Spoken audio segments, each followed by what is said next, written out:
Today's video is on Black Moon Lilith, and where the myth of Lilith in Anya, if I'm pronouncing it correctly. So there's a whole correlation there. Some say, you know, from the books that I've seen, I looked at the book of Lilith. You know, I Google searched some books with the mythology and how Lilith correlates with Anna. But nevertheless, let's get into the story thereof. So I have my notes here, but let me kind of give a synopsis. So from what I've read, basically Lilith was created prior to Eve, and let's just say first, get everything out of your head, or at least make room to process other information so that we can look at things objectively, right? Because we hear a lot of negative things, or we read a lot of negative things about pertaining to Lilith. So, okay, so God made Lilith out of the dust as well as he did Adam at the same time. So they were both made from the dust. And a lot of African cultures, their creation stories begin with the first people being made out of the dust of the land, out of the dirt of the land, right? So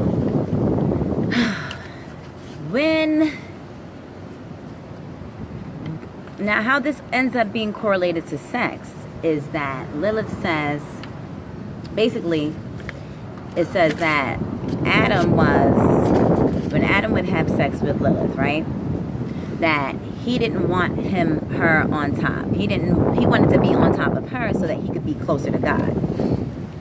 So in essence, what I gather is that Adam had some issues with his own security, or insecurity, if you will. And so Adam complains to God. Actually, prior to that, he says, you know, Lilith starts complaining about how she doesn't want to be beneath. Now, we can take this literal, but I'm going to look at it in a figurative sense, which would be that when they're talking about sex, that she doesn't want to be beneath him.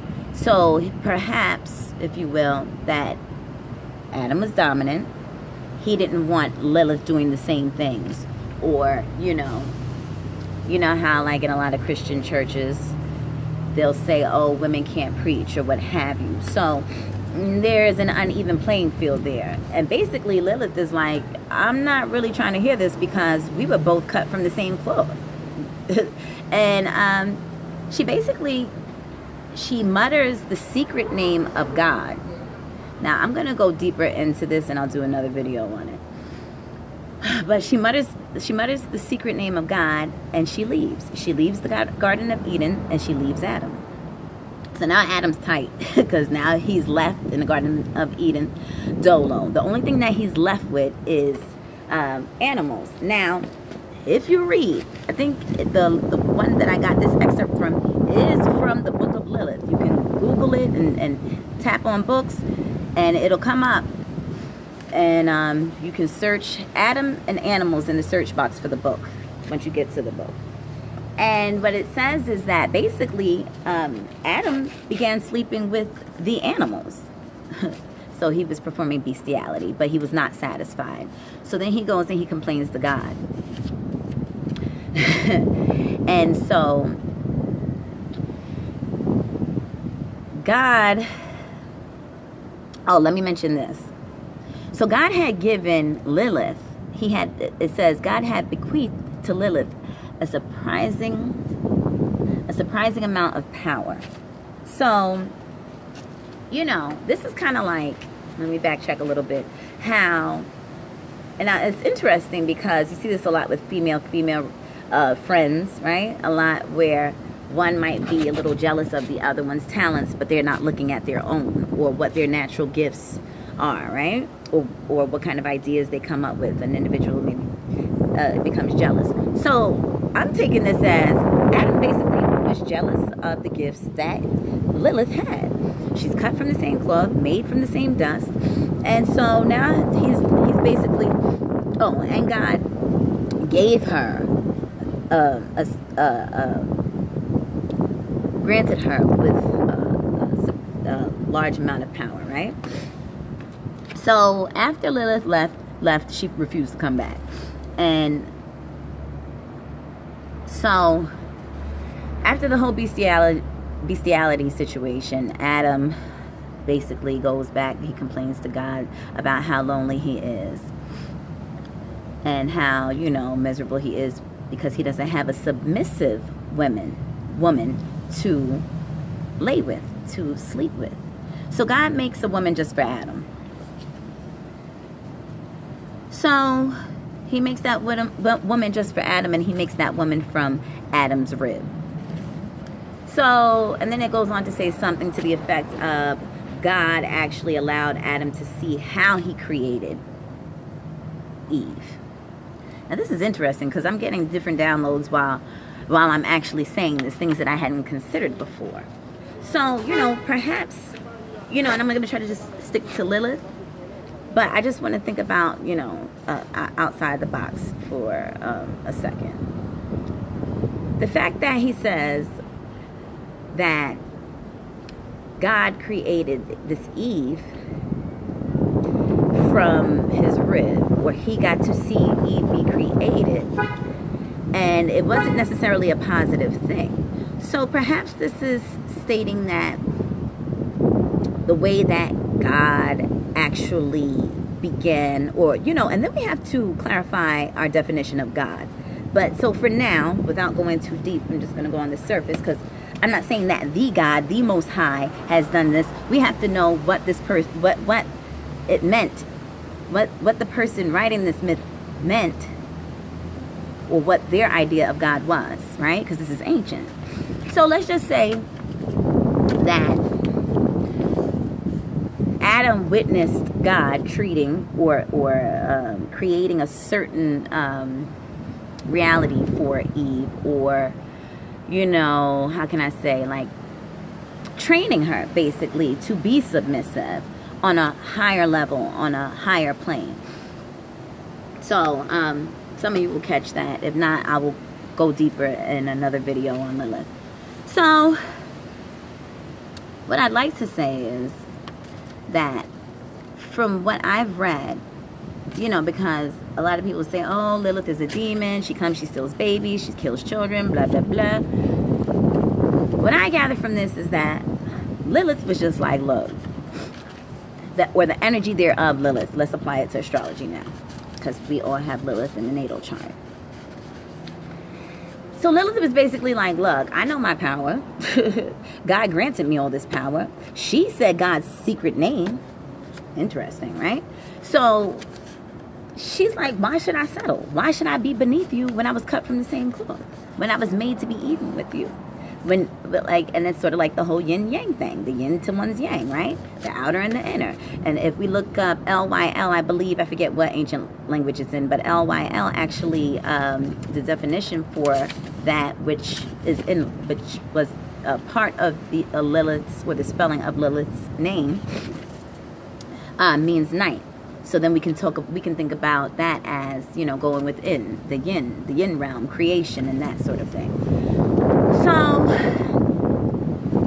she had that inner creation, and then Adam just, by the looks of it, he just didn't really know how to play his position, right? So let's go back to Lilith in astrology. So I want to say that wherever Lilith is placed in one's natal chart, and even in your reverse chart, let's start with the natal.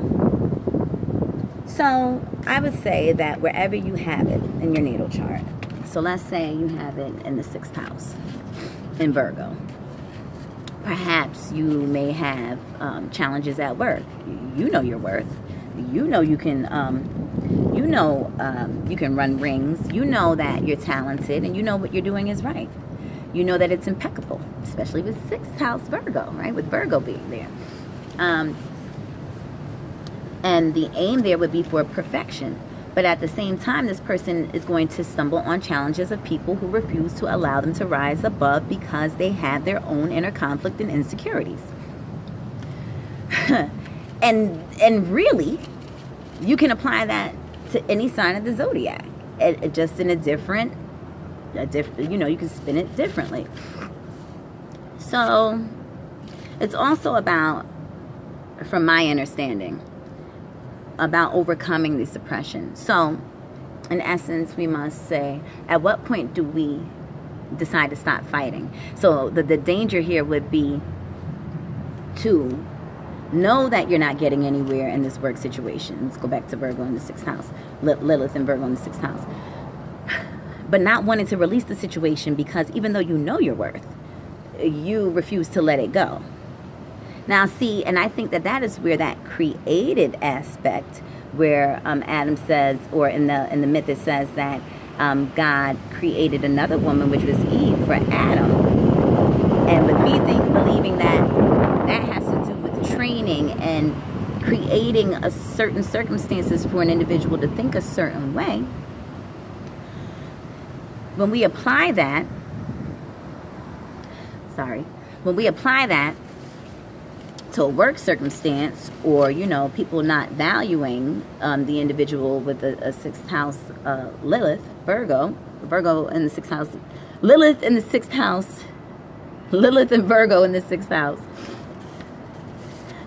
those people, or wherever it falls in your chart, whatever that circumstance is, those people are not going to want to back down. They want you to fall in line, basically. That's what I'm trying to say. So the 6th house Lilith person may be like, you know what, but I am good at what I'm doing. They may keep banging their heads against the wall, and then they finally realize, you know what, I'm not going to assimilate.